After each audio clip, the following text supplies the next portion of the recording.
আপনারা দেখছেন এটা 25শে জানুয়ারির ছবি। এই ঘটনায় কার দোষে কার শাস্তি? মঞ্চে দেরিতে ওঠেন সেদিন তারকা মিমি চক্রবর্তী। হেনস্থার অভিযোগে ধৃত অনুষ্ঠানের উদ্যোক্তা মিমি চক্রবর্তী। তিনি অভিযোগ করেন তনয় শাস্ত্রীর বিরুদ্ধে। এবার তনয় শাস্ত্রী গ্রেফতার। রাত 10:30টার অনুষ্ঠান ছিল, মিমি পৌঁছন 11:15টায়। আর তারপর আজ তনয় শাস্ত্রীকে গ্রেফতার করার পরের ছবিটা আপনারা দেখুন, যেখানে বিক্ষোভ দেখানো হয় সেই ছবিটা আপনারা দেখুন। হেনস্থার অভিযোগে ধৃত অনুষ্ঠানের উদ্যোক্তা তনয় শাস্ত্রী। সমস্ত থানার থেকে এসছে, বিনা নোটিশে এখানে এসছে। এবার আপনি নোটিশটা দেখেন, আমি নিশ্চয়ই যাবো। একটা প্রফেশনাল লোককে আপনি এমনি নিয়ে যেতে পারেন না, পারেন কি স্যার? অবশ্যই পারেন। যে কমপ্লেনটা মিমি চক্রবর্তী করেছে সেই বিষয়ে আপনার নামে একটা এফআইআর হয়েছে। আচ্ছা, ঠিক আছে, এটার ব্যাপারে আপনাকে জিজ্ঞাসাবাদ করব। বনগা পিএস নট 021, ঠিক আছে? ওকে, তুমি বড়বাবুর সঙ্গে বড়বাবু আপনার সঙ্গে একটু কথা বলুন। চলো। সবাই যাবো পাড়া, সবাই যাবো, সবাই পাড়া দেখছেন আপনারা, সবাই দেখছেন পাড়া। আপনারা দেখুন ফালতু এখানে ফালতু আরেকজন হচ্ছে, সবাই রয়েছে পাড়ার এখানে, সবাই রয়েছে পাড়ার। এই যে পুলিশ গাড়ি যাবে না, কেউ যাবে না এখানে, তুমি দাঁড়াও।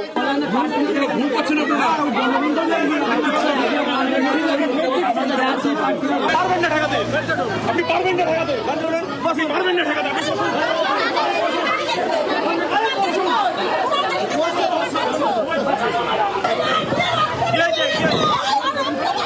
এভাবেই তনয় শাস্ত্রীকে গ্রেফতার করতে গিয়ে বিক্ষোভের মুখে পড়তে হয়।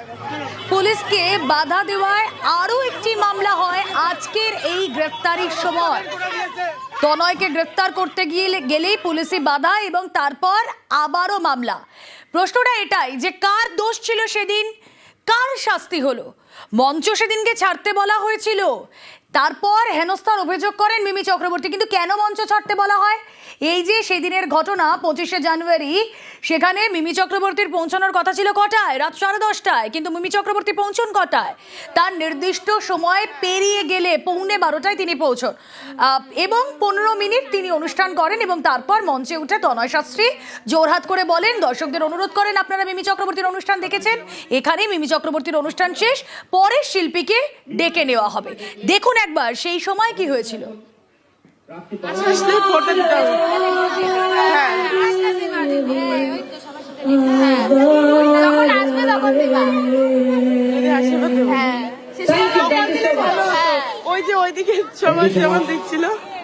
আপনারা মিমি চক্রবর্তীকে দেখলেন। অবশ্যই এখন রাত্রি 12টা বেজে গেছে, এখন মিমি চক্রবর্তী প্রোগ্রাম এখানেই শেষ। ওকে, সবাই খুশি তো? হ্যাঁ, প্রোগ্রাম হবে, আর্টিস্ট আছে। ওকে, কিনা নারায়ণ বললে থ্যাংক ইউ সো মাচ।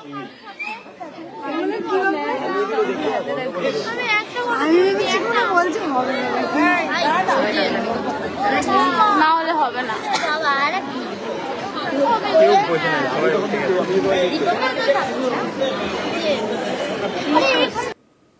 ক্যারিয়ারে এটা প্রথমবার হলো। এই অধ্যত্ত আমি কোনোদিন কোনো অর্গানাইজারের থ্রু থেকে দেখিনি।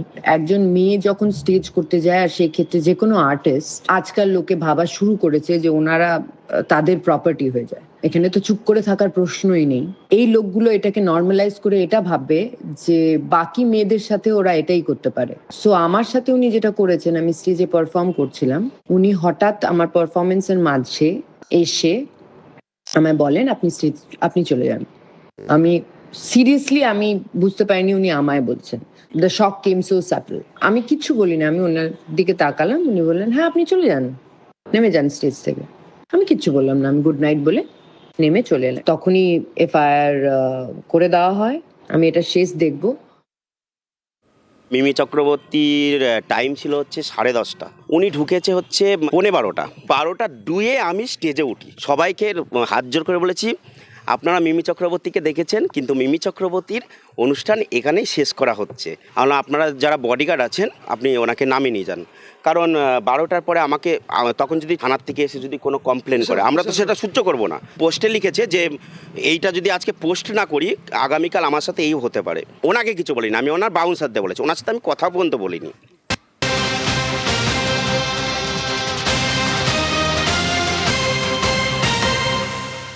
সরাসরি চলে যাব, অনিরুদ্ধ প্রতিনিধি রয়েছেন সঙ্গে। অনিরুদ্ধ, আমি জানতে চাই যে এই তনয় শাস্ত্রীকে যে গ্রেফতার করা হলো তার বিরুদ্ধে এক্স্যাক্টলি কি কি অভিযোগ আনা হয়েছে?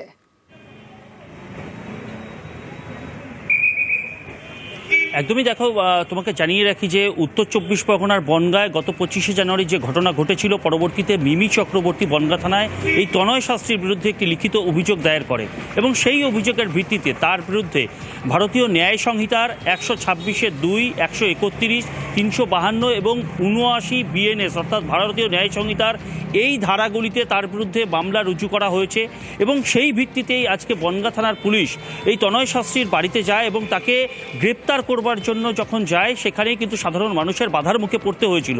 অন্যদিকে তনয় শাস্ত্রীকে গ্রেপ্তার করার পরে তার আইনজীবী ইতিমধ্যেই জানিয়েছেন যে ধারাগুলিকে তনয় শাস্ত্রীর বিরুদ্ধে দেওয়া হয়েছে সবগুলোই বেলেবেল অর্থাৎ জামিনযোগ্য ধারা এবং সেই কারণে কেন তার মক্কেলকে নোটিশ না করে এরকমভাবে গ্রেপ্তার করা হলো তা নিয়ে কিন্তু প্রশ্ন তুলেছেন আইনজীবী। অন্যদিকে পুলিশের তরফ থেকে এই যে বাধার মুখে পড়া হয়েছিল সেই কারণে পুলিশি কাজে বাধা এবং পুলিশকে হেনস্থার অভিযোগ ইতিমধ্যে পুলিশের তরফ থেকে স্বপ্রণোদিতভাবে মামলা করা হচ্ছে, তেমনই কিন্তু পুলিশ সূত্রে খবর রয়েছে। অন্যদিকে তনয় শাস্ত্রীর স্থানীয় যে সমস্ত বাসিন্দারা রয়েছে তারা কিন্তু এখনও জানাচ্ছেন যে মিমি চক্রবর্তী যে সময়ে আসার কথা ছিল, টাকার বিনিময়ে মিমি চক্রবর্তী এসেছিলেন, যে সময় আসার কথা ছিল সেই সময়ে আসেননি এবং পরবর্তীতে তিনি 1 ঘন্টা 15 মিনিট লেট করে আসেন সভাস্থলে, তার অনুষ্ঠান স্থলে এবং তারপরে মিমি চক্রবর্তী যে অভিযোগ করেছেন সেই অভিযোগ সম্পর্কে সাধারণ মানুষ কিন্তু জানাচ্ছেন যে পুরোপুরি মিথ্যা অভিযোগ করা হচ্ছে এবং তনয় শাস্ত্রীকে গ্রেপ্তার নিয়ে তারা কিন্তু রীতিমতন সরব হয়েছে। রুমেলা,